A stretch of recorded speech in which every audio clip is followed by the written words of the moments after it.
Hello guys, আসসালামু আলাইকুম। আজকে চমচম তৈরি করে আপনাদের সাথে শেয়ার করব। খুব সংক্ষিপ্ত আকারে চমচমটা তৈরি করে নিব। প্রথমে আমি ঘি দিয়ে 1.5 কাপ সুজি আমি ভেজে নিচ্ছি।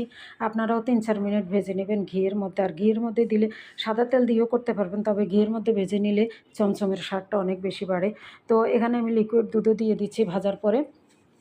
সুজিটা ভেজে নিয়ে আমি লিকুইড দুধ দেওয়ার পরে লিকুইড দুধটা খুব তাড়াতাড়ি কিন্তু সুজি টেনে নেয়। আর এখন দিয়ে দিচ্ছি হাফ পটের মতো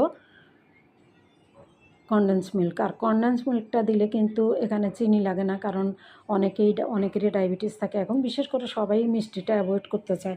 তো সেই ক্ষেত্রে চিনি না দিয়ে এখানে কনডেন্স মিল্কটা দেবেন। এবং যে কনডেন্স মিল্ক দেওয়ার পরে যে জুসি ভাবটা থাকে ওইটা খুব ভালো লাগে এবং টেস্টের পরিমাণটা জিহ্বায় খুব ভালো একটা টেস্ট আসে। তো এখানে দিয়ে দিলাম হাফ কাপের মতো গুঁড়া দুধ। এটাও মিশিয়ে নেব, খুব সুন্দর করে মিশিয়ে নেওয়ার পর আমি একটা প্লেটে তুলে নিলাম। এখন আবার দিয়ে দিলাম হাফ কাপ গুঁড়ো দুধ।